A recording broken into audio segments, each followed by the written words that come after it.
Mwanachama wa ACT Wazalendo na wakili msomi Peter Madeleke amechukua fomu ya kuomba ridhaa ya chama chake ili kugombea ubunge wa jimbo la Kivule katika uchaguzi mkuu ujao. Hafla ya uchukuaji fomu hiyo imefanyika Mei 31, 2025 katika ofisi za chama hicho zilizopo Dar es Salaam. Na sisi hatuko hapa kupiga ramli kwa sababu uchaguzi bado haujafanyika.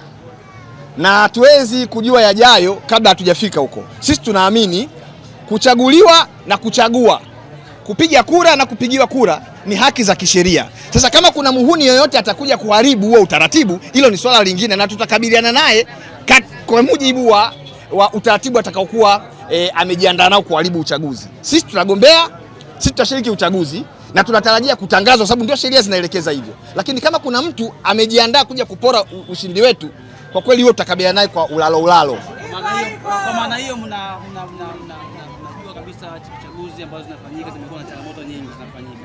Lakini mna imani ya tume ya uchaguzi? Uchaguzi haujaanza leo katika hii nchi. Uchaguzi wa vyama vingi vya siasa umeanza mwaka 1995.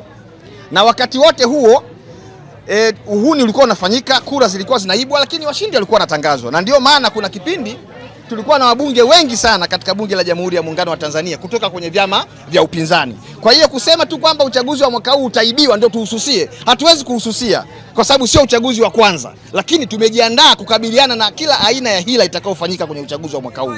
Hatuwezi kumwachia fisi bucha.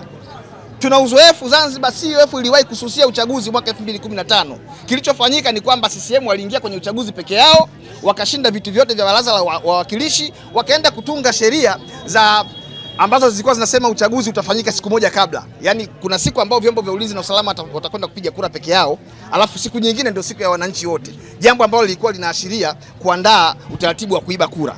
Sasa mimi natoa wito kwa Watanzania wote wana demokrasia na wapenda haki. Uchaguzi huu sio jambo la kususia. Tukakabiliane nao hivyo watakavyokuja. Kwa sababu nchi hii ni yetu wote. Kususia uchaguzi haliwezi kuwa suluhisho kwa sababu tutakuwa tunatoa kibali waendelee kubaki madarakani. Namna pekee ya kuwatoa madarakani ni kushiriki uchaguzi na kudhibiti vitendo vyote vya wizi wa kura. Ndio namna pekee. Ikibidi kufia katika vituo vya kupigia kura kwa kulinda ushindi wetu, kwa kulinda demokrasia yetu, tutawahamasisha wananchi wafanye hivyo. Heri Abdallah, Chivihi Media.